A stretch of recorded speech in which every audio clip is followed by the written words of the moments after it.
was going to say, I think Carolina has a question. If you want to go ahead, please. Yes, hi. So this question is for Dr. Ian Carroll. Thank you very much for this presentation. This is very important for us leakers that are intracranial. So I am very interested to know about this case you showed about this person who had this bleb. I wanted to know how this bleb affected the patient, and did she had like which were the symptoms she had from this bleb, and if this bleb was leaking, and if you saw that in the images.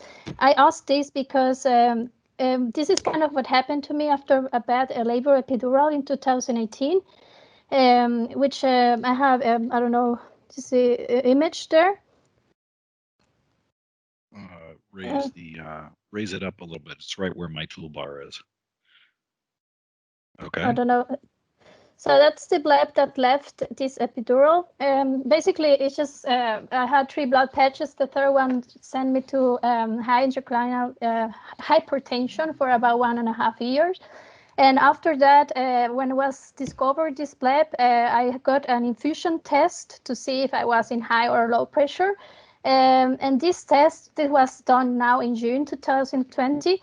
And this test sent me again in I had another leak, or I don't know if I re-leak from the same spot where I have this weakness. So at the moment, I was like fluctuating for 2 months. And since the end of August, I'm again leaking mainly. I feel better when I lay down. If I use the binder, I feel better. I have done the test of being 2 days resting, and I feel better. And I just had 5 days cortisone because I was sick with bronchitis, and I felt better. Now again, the symptoms of the leak are back. So I believe I am leaking still. So I guess the first part was about that patient. So let me tell you, I'll say a little bit more about her, and then maybe it speaks to what you're going through.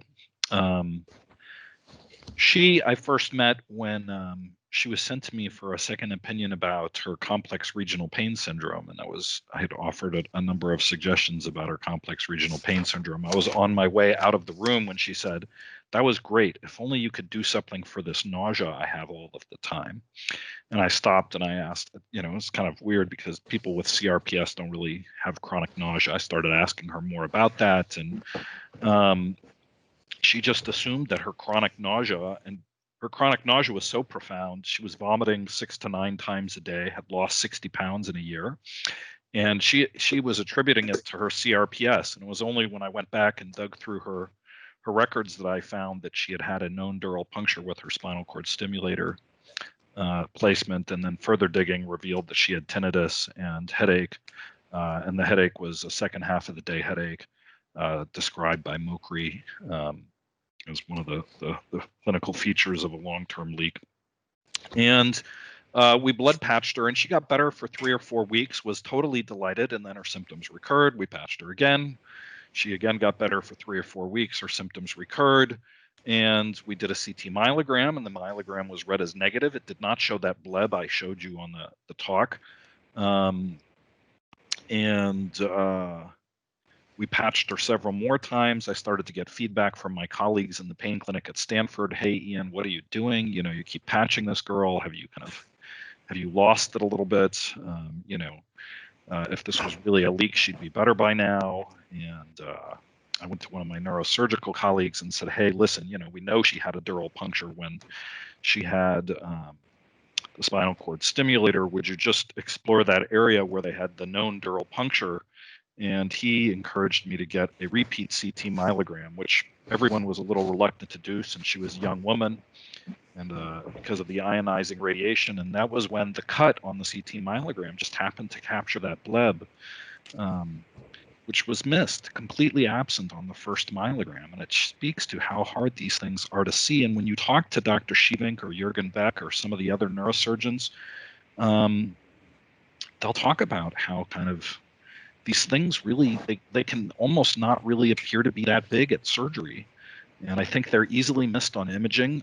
And we've had a few of these. I've never seen one of these blebs well imaged on MRI. Maybe Linda and Wouter can speak to whether they have. I've seen them captured, as I showed you, with myelogram, but I've never seen one really well captured with MR. And maybe that's because of the slice thickness.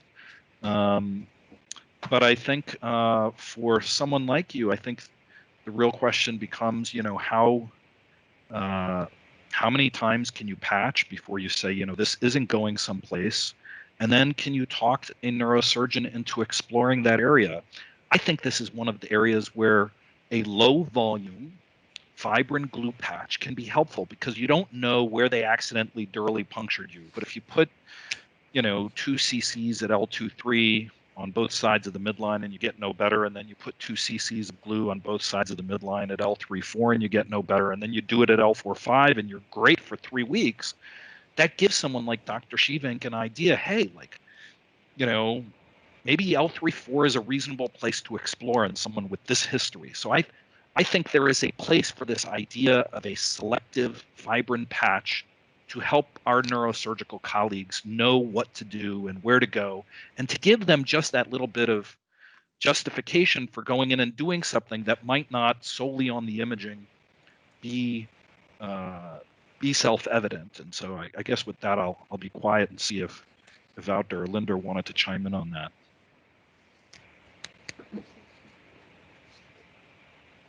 Okay, well, I can, and Wouter can too.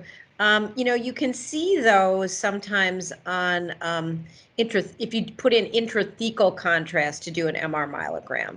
Okay, so with intrathecal gadolinium, you can see some of that stuff. You have to do fat SAT and really thin slices.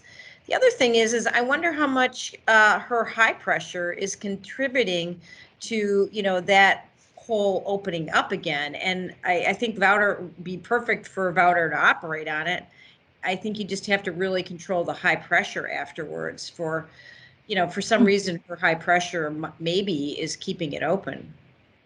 Wouter, you want to talk about that? No, I think you're right. And sometimes these really tiny diverticula, you can only see it on an MRI myelogram after you do a CT myelogram, where you can actually identify it. Like on Tuesday, I saw this lady who's in her 40s who was diagnosed with pseudotumor when she was, I believe, 6 or 7. And she's had, I think, 40 surgeries done, shunts, lumbar drains, a lot of LPs. And she has like a tiny little pseudomeningocele at L1-2 that was patched or glued a couple of days ago.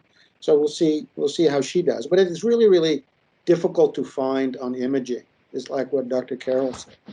But I think, with you, I assume you saw Professor Beck at some point. I'm sure he'd be delighted to operate on you. Yeah. So my blood was seen in the MRI, just in case maybe I am the first one. Then it was shown in the MRI.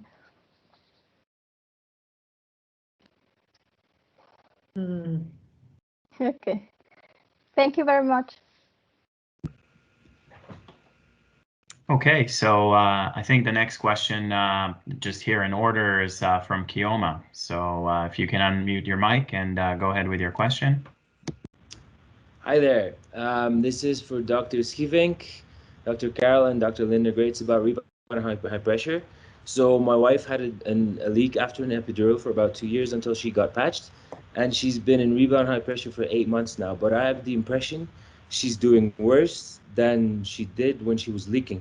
And she basically developed occipital neuralgia, restless leg syndrome, and a whole bunch of other symptoms. And I'm wondering whether it's normal for somebody to be in rebound high pressure for so long. And maybe the fact that we live at extremely high altitude might have something to do with the fact that this prolongs for so long, or if we should dig for something deeper and if it might be something else. I think you commented before that you live at like, how many, 8,000 feet? 8,500, yeah. Yeah, I bet you that could be contributing to some high pressure and rebound high pressure. I think, it's going to be hard. I've had a lot of people after patches who have just had sustained high pressure. And, you know, sometimes I wonder, some of those people had migraine headaches before, and I wonder if their quote unquote migraines were actually high pressure to begin with. And so you're dealing with a high pressure problem that blew, or, you know, something like that. But would it make sense, the fact that she's always in pain and like she can't even put her head down, and this was triggered after the blood patch? Is that still high pressure related, or rebound by high pressure related, or could it be something else somehow? Well, you can always check the pressure, right? And see if taking off fluid or adding fluid makes her feel better or worse. And if taking off fluid makes her feel better, then she's still in rebound high pressure. Great. Thank you. I guess I would add to that, you know, when I hear about somebody who, after having a pressure problem, is getting diagnosed with occipital neuralgia because of persistent occipital pain, that sounds often more like a low pressure problem. And I don't think, based on the quality of the head pain, you can really tell if it's high or low pressure. I'd be, you know, one way is to directly measure the pressure. The other thing is to really spend a prolonged time flat and a prolonged time upright to make sure that it really is, in fact, worse when flat and better when upright. It's certainly, you wouldn't be the first person who got a blood patch and after the blood patch had another accidental dural puncture during the blood patch, and then your symptoms change and you're in pain all the time because your leak is actually worse. But I assume that you've done some of that, and that's why you think it is high pressure. But I think that if, in fact, things really are no better, measuring the pressure, and that can be done with, you know, an atraumatic needle, a small gauge needle, and not put you at great risk of a persistent post-dural puncture headache, even with that history. And it sounds like that would be an appropriate thing to do. I will say this, and I think Dr. Shivink and Dr. Gray and I have all seen this, which is, notwithstanding the papers that suggest this is a self-limited phenomenon, we see a lot of people who, especially after fibrin glue or surgery, where they really have a dense and tight seal, have symptoms for months and months. And what I've been surprised at is that I've seen some of these patients who start to have their rebound high pressure resolve after 16 months. Like, that's kind of surprising. I wouldn't have thought that it would go away after 16 months when it hadn't gone away after 12 months. But in fact, here we are weaning off the different diuretics. And so 8 months to me is not particularly out of bounds or surprising if it is really high pressure. So basically, we're living in Colombia, so finding specialists like yourselves is very difficult. What would be the logical next step if, for example, you'd say like take off some liquid in a country where they don't really, if they're not that specialized in it? Well, I think that the ability to do a lumbar puncture is pretty widespread. I suspect you could find someone who'd be willing to do that there. Having somebody who's willing to inject fluid into your CSF might be a little trickier. And I think that a number of us have, I know I have a document I share with patients about how we manage high pressure at Stanford. I suspect Linda has something that's similar but a little different at Duke, and I think we're willing to share our expertise and kind of how we go about managing this with doctors in other countries. Great, thank you so much. Thank you for your time.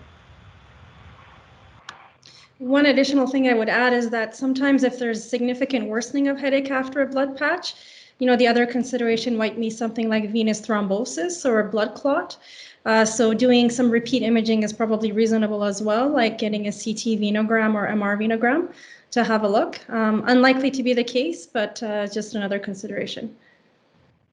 I just have two comments.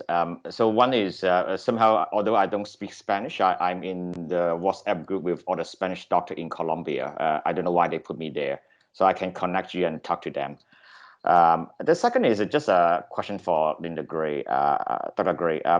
Our group, Dr. Fab, he have been quite interested to see the intracranial hypertension, the utility of the MRI to see the trend, especially some patients who have this month after month. Are you a believer that the MRI with a special venogram can be fairly reliable in diagnosing intracranial hypertension? Well, it depends on how bad it gets. I mean, there are obviously MR imaging findings of intracranial hypertension, with flattening of the pituitary and, the ventricles can get thin, the optic nerves can get dilated. And it's funny, but we do see some of that. So some of the patients that we treat originally for CSF leaks, and then we get imaging afterwards, they wind up starting to have some imaging findings of intracranial hypertension. But I wouldn't rely on that because they can also have normal imaging findings. So I really rely more on the pressure than anything else as opposed to the imaging findings themselves. Sometimes I have one patient actually right now who's got bilateral, on CT venogram, has bilateral kind of things that look like they might be obstructing the transverse sinuses. And so I think it's worth working that patient up for, possible stenting. Maybe she had high pressure to begin with, and that was the etiology of the leaks to begin with. So anyway, I have done CT venograms looking for patients who have persistent high pressure afterwards. Does that answer your question? So it sounds like you are fairly skeptical. If it's abnormal, then you think it's a hypertension, but it's normal. Probably in your opinion, probably you see quite a lot of normal venogram in the patient with intracranial hypertension clinically. All right, fair enough. Okay, thank you so much. So we'll go on to the next participant, Zelina, if you want to go ahead and ask your question. Hi there. Thank you. This is very exciting and unexpected that I get to speak with you all today. I became pretty ill in 2015, and I'm realizing now I believe it was hypertension, intracranial hypertension. And then in 2018, I completely lost functioning and have since been diagnosed with ME/CFS, hypermobility disorder, POTS, occipital neuralgia, and some instability in my neck. So my question is, I had a cesarean with Spinal 24 years ago, and because my daughter was very ill, nobody was really checking in on me about the fact that I had instant headaches that would only go away after I slept. And I had those headaches consistently for all these years since. So is it possible that that spot could still be leaking, or that it maybe just triggered a cycle of high pressure and low pressure?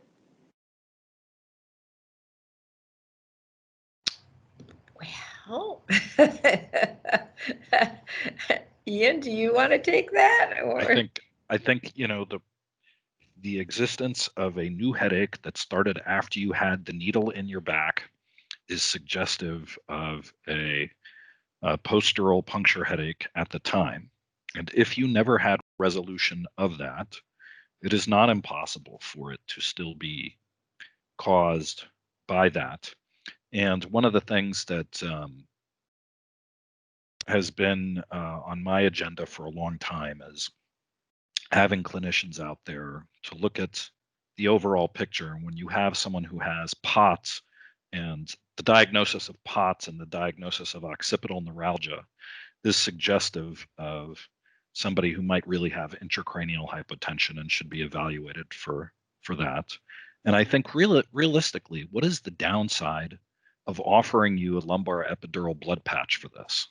I think the downside is really very small. And if you get relief from that, there is some chance that you will get long-term relief from that, and a better chance that you will get short-term relief telling you that in fact you're on the right track and that this really might be a persistent post-dural puncture headache. And I think Wouter and Linda and Dr. Amoozegar know this. Like, this is how I got interested in this. Is my daughter had a lumbar puncture, a number of lumbar punctures, and she developed chronic symptoms after that, and it's terrible. And And in fact, you can have a long-term response to an epidural blood patch and then have it recur after a few years and need to get another patch or another patch after a year. And you know, you should, given what you're describing and the possibility that it is in fact a fixable problem, you should chase that down. You have a good story for something that might be a leak. That's my opinion. I'll let the others chime in too. Well, I have a patient that I just took care of 2 weeks ago. I showed that patient. She had 21 years after an epidural catheter placement for delivery, and she's now headache-free after a patch. And we just did a blood patch, circumferential patch from L23 to L45, and now she's headache-free. So her 21-year-old no longer has to take responsibility. They've been blaming him all these years for her headaches. And now he doesn't have to feel like he doesn't have to feel like the victim anymore, that he was, you know, he was responsible. I definitely agree with Ian. Go work right up. I would add one more thing, just because you may find some doctor tells you that you've had a positive tilt table test and therefore you have POTS. And why should we look for two rare things when we have one uncommon thing that explains your symptoms? Because 60% of people with POTS will have orthostatic headache. And I would point out that there is a paper out there by Jürgen Beck looking at something like 60 patients who had orthostatic symptoms, including headache, where they were all evaluated with tilt table tests and imaging. And essentially, 9 of those 64 patients were found to have CT myelogram confirmed CSF leaks.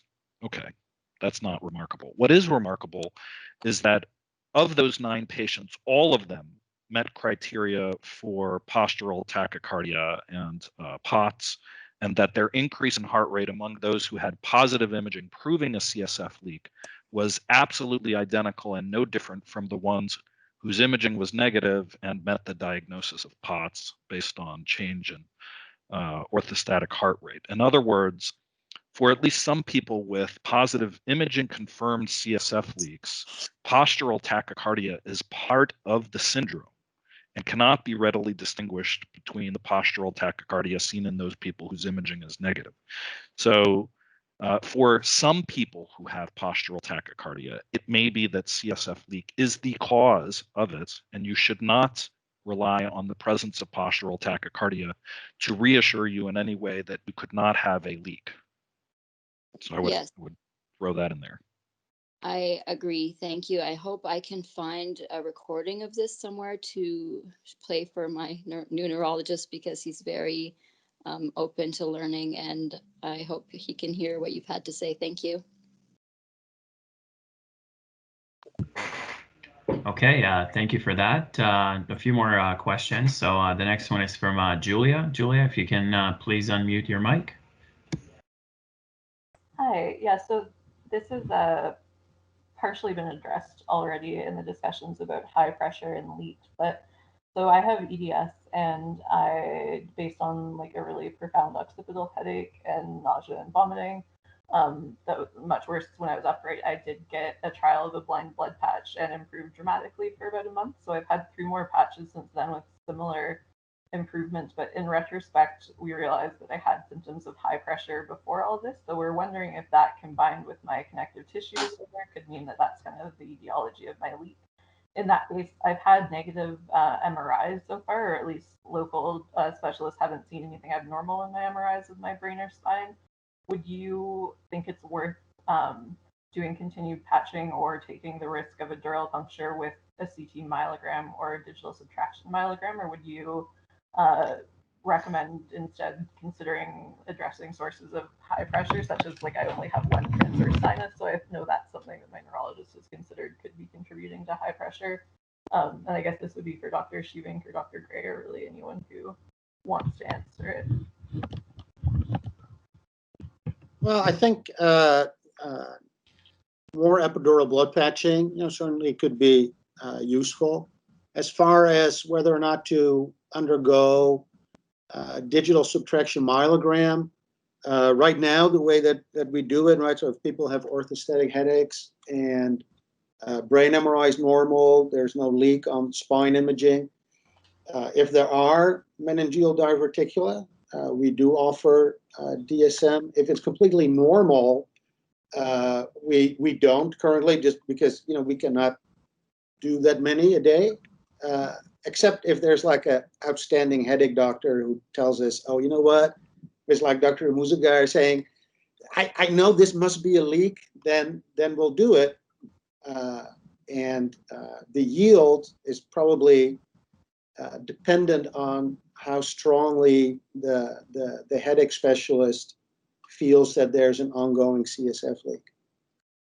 Okay, thank you. Like, I do have a local specialist who's willing to do a DSM. Like, would you think that, like, is there much more risk of someone who's not experienced doing them and creating a leak, or is it pretty reasonable if they take like the kind of precautions that have been suggested?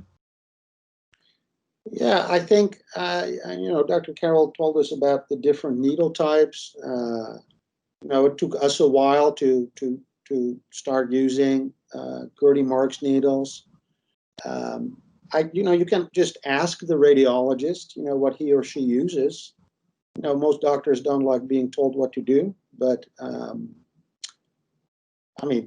I don't like being told what to do, but I've learned over the years. So you can just, ask them about that. I think, if it's somebody who's never done it before, then maybe not such a good idea. Okay, that's good to know. Thank you so much. All right. Thank you for that. So we have just a few more minutes, so maybe we'll take one more question. So Jody, if you want to go ahead. Oh, hi there. This is Jody from the United States. My question is, I guess, sprouted in part from Dr. Savoy's talk. It does seem that multidisciplinary care for CSF leak is hard to pull together in the US too, and is often fragmented. I think that was a good word to use, with psychology or psychiatry missing altogether. In my view, as a leak patient, longer term, and hopefully really on the tail end of my journey, I hope, and also as a clinical psychologist, it appears to me at times that there's maybe a parallel process of both pain burden and new mental health symptoms, so not pre-existing, that pop up in the context of this difficult illness. So I asked the panel, to what degree are mental health factors of any kind really considered or play a role in treatment or become even barriers to your care for these patients?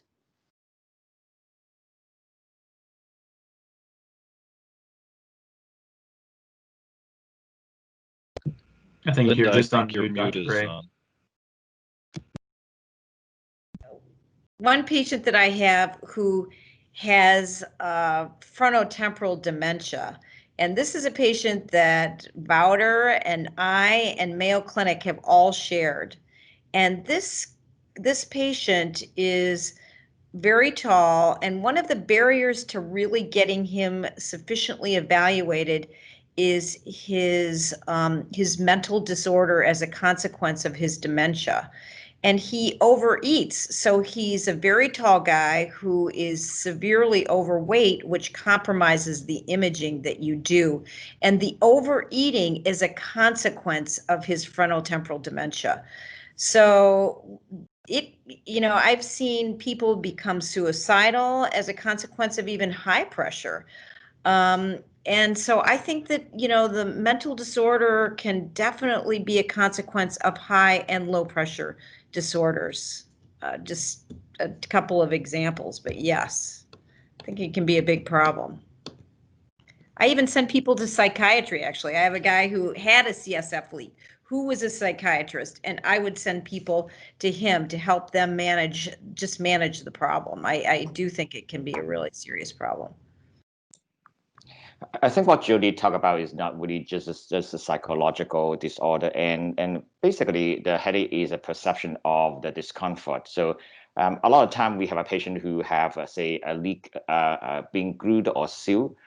They still have a low grade, like 1 or 2 or 3, but then because of a catastrophe-wise, they just fear and they are not getting better. And this type of patient, typically, we need some sort of coping mechanism support. And remember, pain and headache is a signal, and it can suddenly filter and minimize with a good mindfulness program. I think one of the speakers talked about mindfulness. And so I think, yes, if I have $1 million, if Canada have one program, now, if you say US have no program, Canada is nothing then. So if Canada have one program, it is something that I certainly would like to invest. But I know that we are closing, but I just want to say something. It's always good to see my American colleague, and it's always great and humble experience. In Canada, we are many steps behind, and because of this, I just using this platform, I really pleasures whoever in this symposium. I hope that in the future, we will just clean up our house in Canada. We hope that we can gather all the resources and momentum and everything to form a good program to look after our patients. Remember, a lot of speakers talk about successful story for a certain intervention. But then you can ask the speaker the same thing is, how many is the same intervention, how many unsuccessful story that you have? So to offer a intervention depends on your resources to a certain extent. It is true. So a simple DSM you can offer, but if you don't have resources, you will offer to the patient with a higher probability of getting a positive result. And that's what, when you have a limited resources is. It's not ideal, but this is what we have in Canada. And I hope that with this, when we have more resources, we can expand our treatment and modality of diagnosis to more patients, which we don't have the luxury right now. So it's what all these Canadian speakers are trying to hope for, and I hope that all of you continue to support the momentum, the work of CSF League in Canada. Thank you. Thank you, Dr. Peng. So with that, I want to thank all of our speakers today. We know you spent a lot of time and effort to be here today on a Saturday. So again, we very much appreciate your time and efforts. Also, thank you to the organizers of this symposium, the ILC Foundation and the Spinal CSF League of Canada. And we want to make sure that the patients out there are being heard. So please do check out the Spinal CSF League Canada website. There's always events and education initiatives going on, so please do check that. And maybe I'll let Dr. Rachinsky say a couple final words as well. Sure. Thank you. So thanks everyone for taking from your busy schedules, joining in and, shedding some light on your personal experiences and certainly sharing a lot of knowledge that obviously, we can hear has been accumulated over years. So thank you very much for that. It was, very informative for us, for me personally working with these patient population, and I'm sure for, our patients and all our guests that were listening in. So, thank you very much. Certainly look forward to hopefully meeting everyone in person one day when we all have that opportunity. Until then, I certainly hope everyone is staying safe, and we look forward to reading about the next discoveries, next steps, and thank you again for everything.